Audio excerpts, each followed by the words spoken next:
index, signature,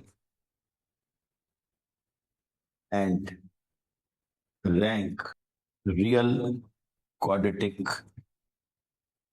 form Qx1, x2, xn equals to x transpose ax over r। Index और signature जो word है ना वो केवल रियल फील्ड के ऊपर है, उसका कॉम्प्लेक्स फील्ड से कोई लेना देना नहीं। अगर फील्ड मेंशन नहीं किया और इंडेक्स सिग्नेचर पूछ लिया तो समझ जाइए कि वो real quadratic form over R को डील कर रहा है।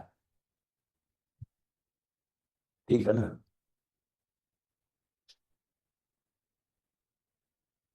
ये हेडिंग हो गया। Now let us begin the definitions. First one is index, number of positive terms p q x1 x2 xn over r। हालांकि ऊपर लिखा हुआ है ओवर आर, 10 बार मेंशन कर दिया उसने। Number of positive terms in normal form of real quadratic form over R is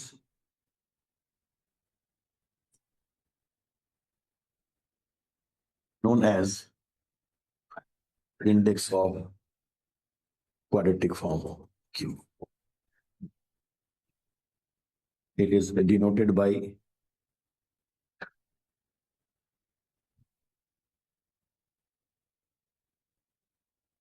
index of q और p। p भी बहुत फेमस नोटेशन है, p for positive. Excess of positive terms p over negative terms in normal form of real quadratic form over। अच्छा लग रहा है ना। is known as signature of real quadratic form to over।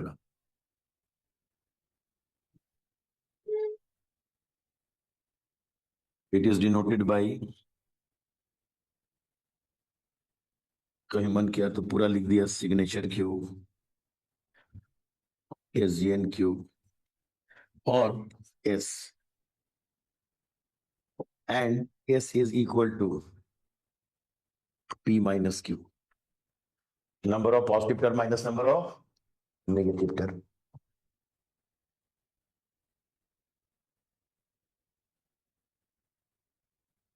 It is also denoted by, जितनी बार normal form में positive negative और zero term आएगा ना, उतना प्लस माइनस और जीरो लिखकर दिखा दिया जाता है। वो भी एक सिग्नेचर लिखने का स्टाइल है। अचानक से पता चला आंसर में आप न्यूमेरिकल वैल्यू खोज रहे हैं, वहां प्लस और माइनस और जीरो लिखा हुआ है। ठीक है ना। ज्यादा बोलिए तो ये भी लिख देंगे कि this is P times, this is two times, and this is an minus P plus two times.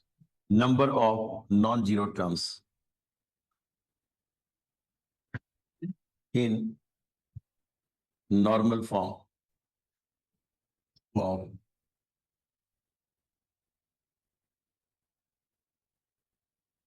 Real quadratic form Q over R। Normal form में जितना नॉन जीरो टर्म होगा उतनी ही डायगोनल एंट्री नॉन जीरो होगी, और जितनी diagonal entry non zero होती है diagonal matrix का रैंक उतना ही होता है, क्योंकि उससे बेहतरीन एकलन फॉर्म जैसा सजा हुआ कौन मिलेगा। ठीक है ना। तो ये तो एकदम नेचुरल डिफिनेशन लग रहा है। Over R is known as rank of real quadratic form Q ओवर E।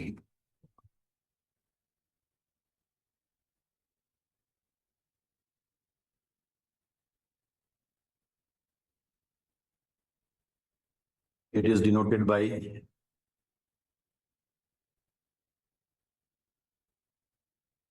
rank of Q or R, and R is equal to number of positive plus number of negative terms, क्योंकि non zero में क्या आएगा, positive आएगा या negative आएगा, उन दोनों का सम।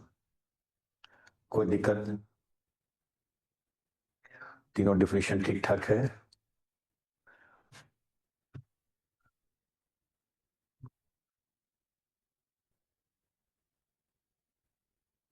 रियल क्वाड्रेटिक फॉर्म ओवर सी में एक ही डिफिनेशन है और वो है रैंक का, क्योंकि वहां तो नॉर्मल फॉर्म में केवल और केवल 1 और 0 होंगे, मतलब नॉन जीरो के नाम पे 1। तो वहां पे ये सब बात बोलता भी नहीं है इंडेक्स और सिग्नेचर का, वहां केवल एक चीज चलता है, रैंक। सो एक और heading, rank of real quadratic form Q x1 x2 xn over C non zero terms, जो कि क्या होता है यहाँ 1 इन normal form of real quadratic form over C is known as the rank of Q over C। Notation तो दोबारा पूछने की जरूरत ही नहीं है, फिर भी बहुत शॉक करे कि नहीं लिख ही लेंगे दोबारा। It is denoted by rank of Q और 1, नॉर्मल फॉर्म में नॉन जीरो टर्म क्या होगा 1, वही लिख दिया। कंफर्टेबल, एक आध क्वेश्चन पहले, find index signature and rank of real quadratic form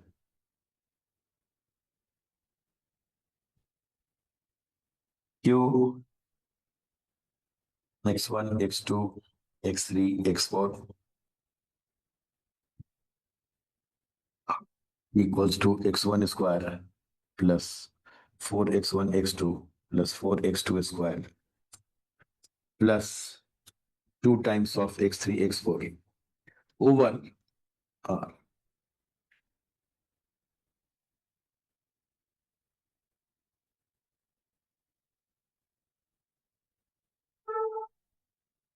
normal form में लाने के लिए कुछ नहीं करना है, कोफिशिएंट मैट्रिक्स को डायगोनल तक पहुंचा देना है।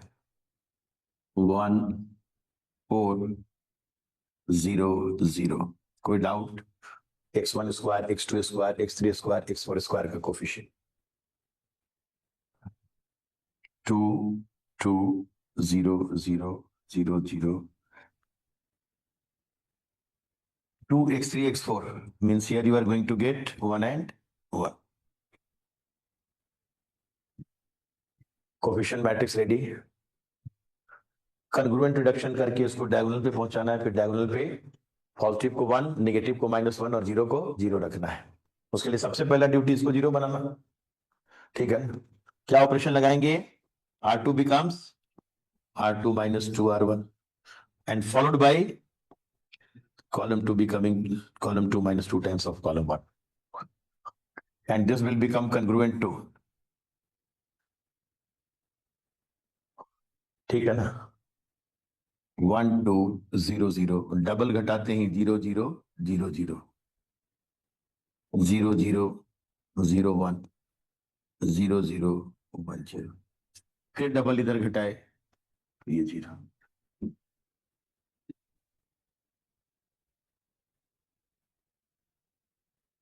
Comfortable?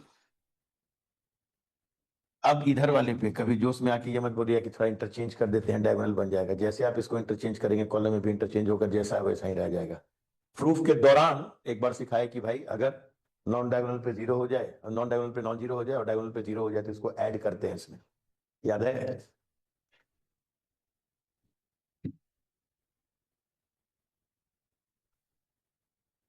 So by R3 becoming R3 plus R4 and it will be followed by column 3 becoming column 3 plus column 4, तब जाकर इसकी वैल्यू इसमें ऐड होगी, इसकी वैल्यू भी इसमें ऐड होगी। इज कॉन्ग्रुएंट टू 1 0 0 0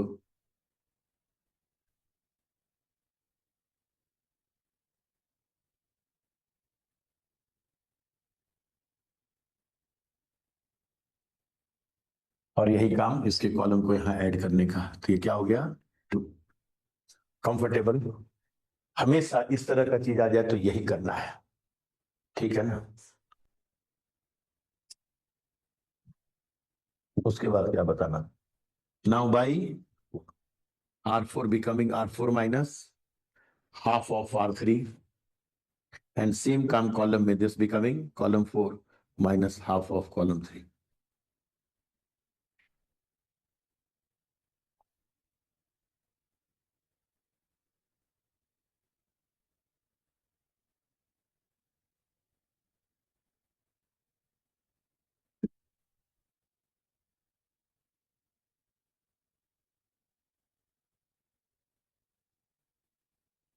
यही काम उधर करेंगे तो ये हो गया 0।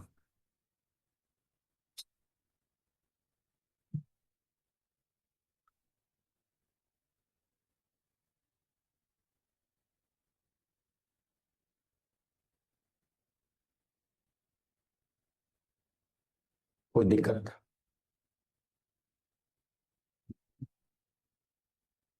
अब जो भी 2 है क्या बन जाएगा 1, माइनस आप क्या बन जाएगा -1। ऑपरेशन क्या लगाएंगे, तो वो भी कहने की जरूरत है, by R3 becoming 1/√2 times of R3 and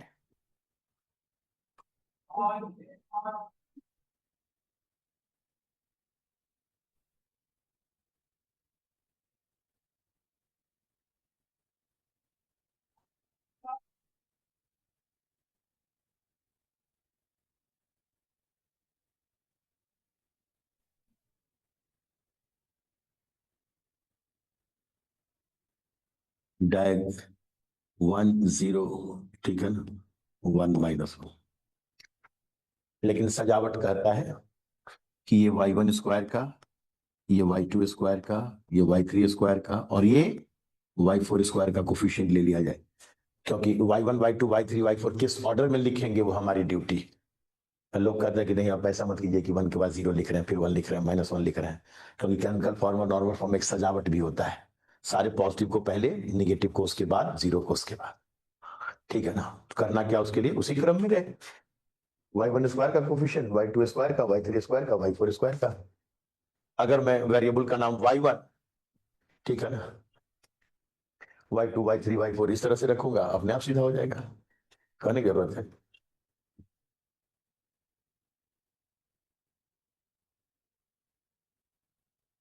सो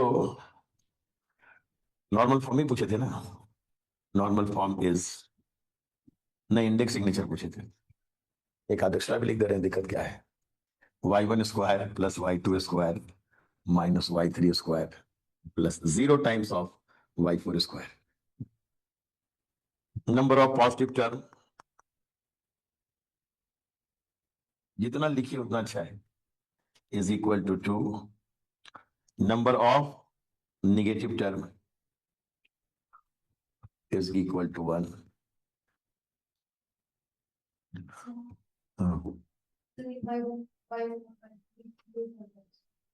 अगर कोफिशिएंट मैट्रिक्स ऐसा है तो वेरिएबल का नाम बदल देंगे ना, जैसे कोफिशिएंट मैट्रिक्स इतना आ गया और वेरिएबल कैपिटल वाई, तो लोग चाहता है ना कि पहले पॉजिटिव टर्म रहे फिर नेगेटिव रहे, तो हम यहाँ पे y1 दूसरे वेरिएबल का नाम, y4 तीसरे का नाम, y2 सबस्क्रिप्ट तो मेरे हाथ में है, अगले का नाम y3, अगर ऐसे डाल दो तो y transpose into this matrix into y क्या देगा, y1 स्क्वायर इनटू 1, ठीक है ना, y4 square into 0, y2 square into 1, y3 square into -1। तो हैबिट बना हुआ है हम लोग का, ठीक है। तो लोग चाहता है कि सजाने के बाद लास्ट में पहले पॉजिटिव दिखे फिर नेगेटिव फिर 0, तो वेरिएबल का नाम ऊपर नीचे कर दीजिए, ठीक है ना।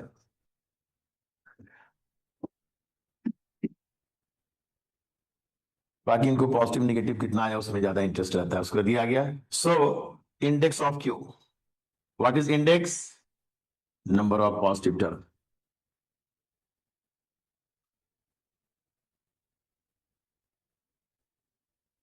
ठीक है ना, signature of Q that is S which is P minus Q, 2 minus 1 equals to rank of quadratic form,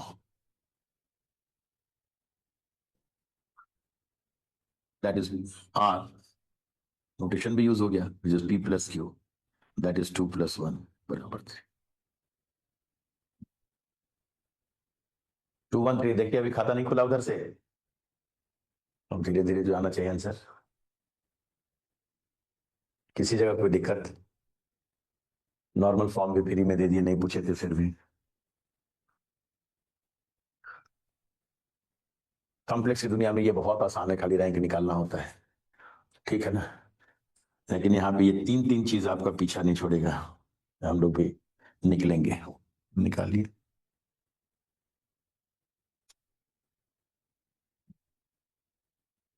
comfortable question. Rank of real quadratic form q x1 x2 x3 equals to x1 square plus 16 x1 x2 plus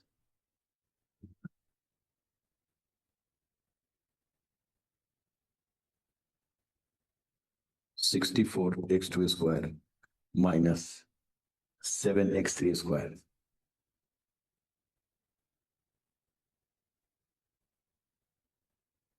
Over C is fill in the blanks,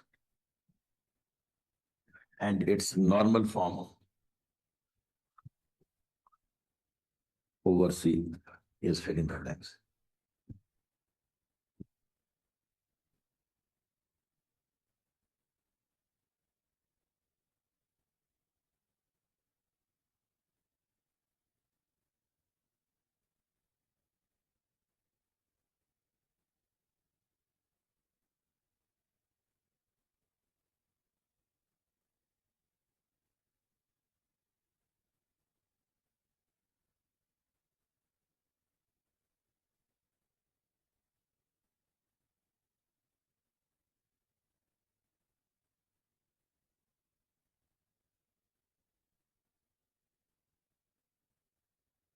लिख लिए.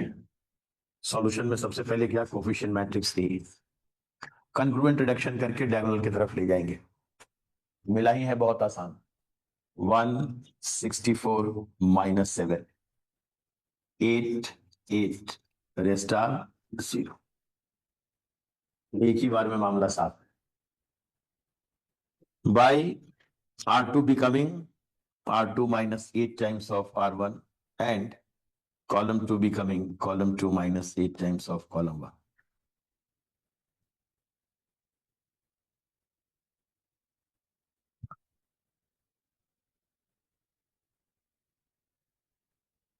This will become congruent to 180 0 0 0. फिर column में वही काम करेंगे तो ये भी 0. ठीक है ना. और उसके बाद by R3 becoming 1 by iota by root 7 times of R3 and column 3 becoming iota by root 7 times of column 3.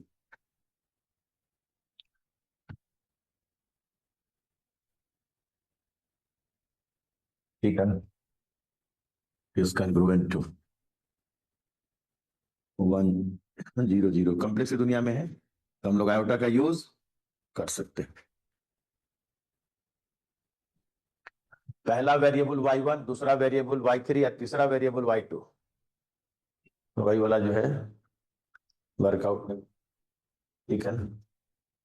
Rank number of non zero terms in canonical form कितने मिले, 2.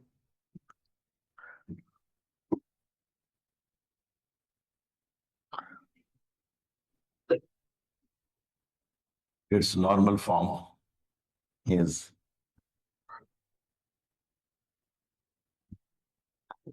y1 square plus y2 square plus 0 times of y3 square.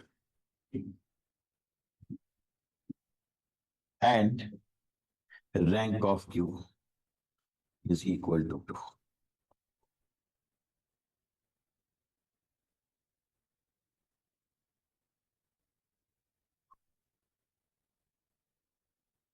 Comfortable, किस order में आया 1 और -1 उससे कोई फर्क नहीं पड़ता। आप सजाते समय पहले पॉजिटिव्स को, फिर नेगेटिव को, फिर जीरो को, लेकिन कॉम्प्लेक्स की दुनिया में तो खाली पॉजिटिव और जीरो होगा और नेगेटिव भी नहीं होगा। तो बहुत ही आसान काम मेरे ख्याल से, कोफिशिएंट मैट्रिक्स उतारे काम करते चले गए।